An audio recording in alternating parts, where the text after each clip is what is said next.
I play a ton of solo acoustic gigs, and traditionally I've been a purist about that. Just a guitar and a microphone plugged directly into the PA. I don't have a looper or a harmonizer. I don't use tracks. I don't even have a pedal board for my acoustic show. But recently I've been playing some shows where it would have been really nice to have an additional gear to shift up into to carry a little bit more sound, a little bit more energy. And so one of the things I've been contemplating is having a track show. Now, I don't really love the way most people do track shows where they take all of the components that are in the original recording and they bring them into their live performance and they just sing over that original recording, and the sound is different from one to the other and it's not really appropriate for the space where there's like a symphony orchestra but you're playing in a coffee shop. It seems weird to me. I don't love that. What I'm going to do instead is I want to have something that's more akin to what I do when I'm playing in the trio, which there's a fiddle player. I'm not going to put the fiddle in there, but I want the percussionist, which he plays a cajon kit. And so then I started searching for, well, how will I get these cajon sounds into my track show?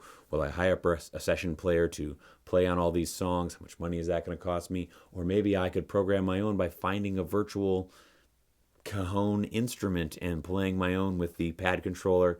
And then I realized Logic Pro already has a cajon player in there. It sounds as good or better than any of the others I've seen, and it's way more powerful to use. So right now I want to show you how to get started with using Logic's Session Drummer. All right, so I've got a new project up here. I'm going to say this is 90 beats per minute, and I hit enter, and that's just the standard empty one. It's not the loop one.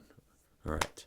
Now, when this opens up, it's going to ask, what sort of track do you want to add? Do you want MIDI? Do you want pattern? Do you want audio? We want the session player. We want it to be drummer. There are a lot of different styles. If you want a regular drum kit, there are many awesome ones to choose from. If you want electronic drum kits, there are awesome ones of those to choose from.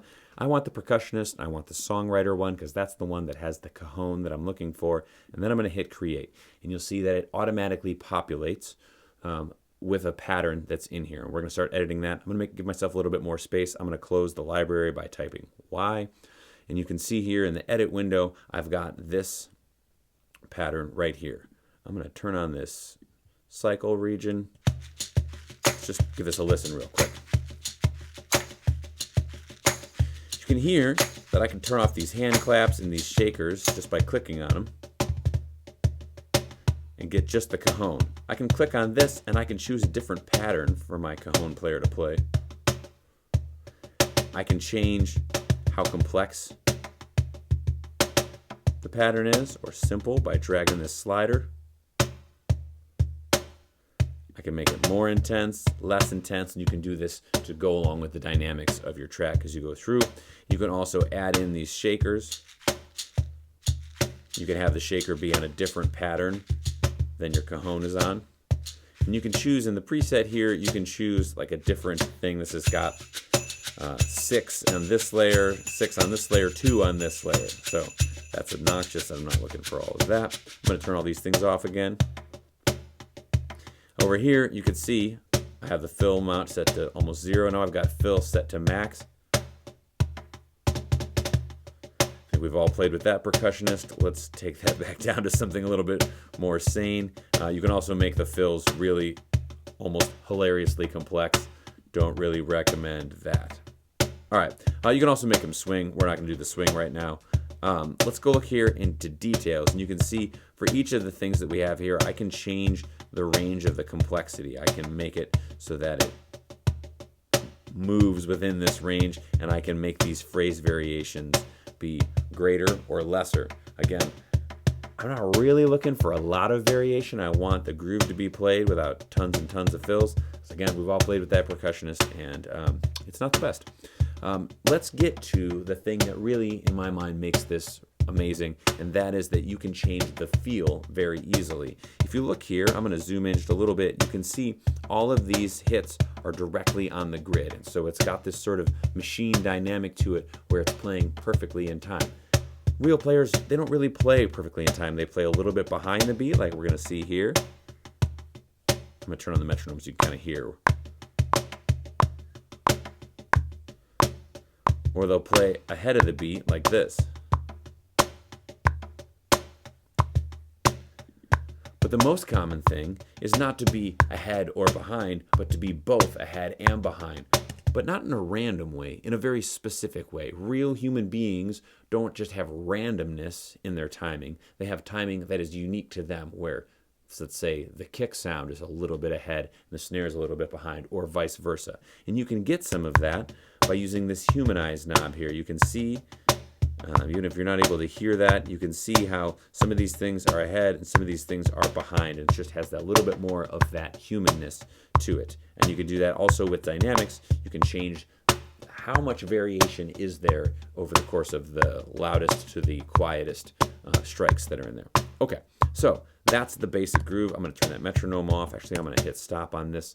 And I'm going to show you what I think is actually even cooler than our ability to humanize this, is our ability to impute the form of the song, because that's what a really good drummer is doing. The drummer knows where the song is about to go, and the fills that the drummer plays make it make sense when we go into the next section. And so if you're playing with just a specific drum loop, you don't have that. Here with Logic, we can get that, and all we have to do is tell Logic what the form is. And in order to do that, we need to open the arranger track. So Shift Command A opens up the arrangement track, and you can see if I hit plus, it's got, this is the intro that's right here. I'm going to turn off that loop. You hit the next one, that's that verse. Let's say the verse isn't 8 bars long. Let's say it's 6 bars long or 9 bars long. And then we're going to go into a pre-chorus, and that pre-chorus is only going to be 4 bars long, and then there'll be a chorus. Call this one the chorus. Not super important, but it'll help you see. All right, now what's going to happen is when I add the next section into the session drummer, it's going to match the length of the session above. And all I'm doing is hovering right here, and you can see it's got this little yellow plus pops up. It says Add Session Player Region. I'm going to hit that. It's going to match perfectly to that verse, even though that verse is 9 bars long. And what that does is in this 9th bar, when I hit play, it's playing the groove. He's got that fill that's setting up the next section. And when I add, go over here, hover, do this thing, notice the pre-chorus is on that 4 measures long that I told it was by adding in these arrangement markers. Same thing, this chorus has got that. Now, if you want to affect the busyness, the instrumentation of what the percussionist is doing for a specific section, like let's say here in this chorus, I really want to have these hand claps and these shakers that are here, then I can turn those things on. If you want to affect what happens for all of them, you can click right here, like where it says coffee shop, and when that happens, what it does is it highlights all of those regions that are inside of that track. And now I can go in here and say I only want this cajon, and it'll go through and it'll repopulate that. And now you'll see when I'm here, maybe it won't, maybe I'm wrong about that, but that is a way to adjust multiple parameters at once. Okay. Obviously, I'm still working on this thing. I have not added this to my show yet, but this has been a great tool for me practicing-wise. It sort of keeps me inspired and helps me do some stuff. I hope this is helpful for you. Let me know down in the comments if there are questions that you have or things that you want to see me address here. Go get them.